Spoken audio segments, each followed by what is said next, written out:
মাছ তো আমরা কম বেশি সবাই খাই, তবে যদি হয় একদম দেশি মাছ তাহলে তো আর কথাই নেই, এটার ঝোল দিয়েই ভাত খাওয়া যায়। আসসালামু আলাইকুম। আজকে আমি একদম অরিজিনাল দেশি কই মাছ নিয়েছি।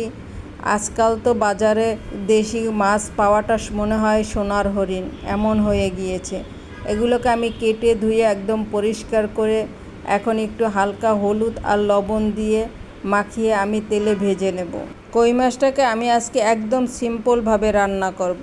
চুলায় একটা কড়াই বসিয়ে কিছুটা তেল দিয়ে একদম গরম করে নিয়েছি। এখন মাছগুলোকে আমি উল্টিয়ে পাল্টিয়ে হালকা একটু ভাজা দেব, বেশি ভাজবো না। মাছগুলো একদম তাজা ছিল, বাসায় আনার পরে দেখেছি লাফাচ্ছে।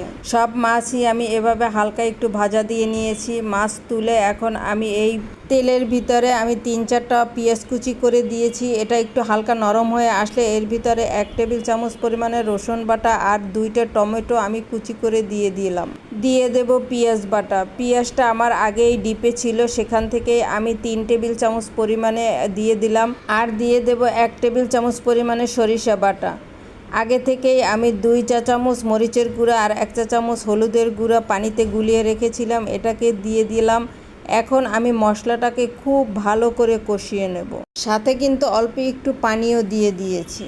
এখন মশলাটাকে কষাবো যতক্ষণ পর্যন্ত না মশলার উপরে তেলটা ভেসে ওঠে। আর এখন দিয়ে দেব পরিমাণ মতো লবণ, দিয়ে মশলাটাকে ভালো করে কষিয়ে নিলাম। এখন পানি দেব, মাখা মাখা ঝোল রাখবো আর মাছটা সেদ্ধ হবে সেই পরিমাণেই পানি আমি এখানে দিয়েছি। কিন্তু পানি ফুটে ওঠার পর মাছটা দিয়ে দিলাম। এখন ঝোলটার সাথে কিছুক্ষণ মাছটাকে রান্না করে নেব। যে কোনো মাছই খুব ভালোভাবে ধুলে আর মাছ থেকে কোনো আষ্টে গন্ধই আসবে না। এটা তো দেশি মাছ, এটার কথা আর কি বলবো। এই যে আমার ঝোল একদম শুকিয়ে আসছে, এখন আমি ধনিয়া পাতা দিয়ে দেব। ধনিয়া পাতাটা আমি একটু পরিমাণে এখানে বেশিই নিয়েছি। এই দেশি মাছের ধনিয়া পাতার ঝোলটা খেতে অসাধারণ লাগে। ধনিয়া পাতা দেওয়ার পরে আমি 1 মিনিটের মতো একটু রান্না করে নেব, যাতে ধনিয়া পাতাটা একটু সেদ্ধ হয়। মাছটাকে এখন আমি উল্টিয়ে পাল্টিয়ে আরেকবার দিব, যাতে ধনিয়া পাতাটা নিচের দিকেও যায় আর ভালোভাবে সেদ্ধ হয়।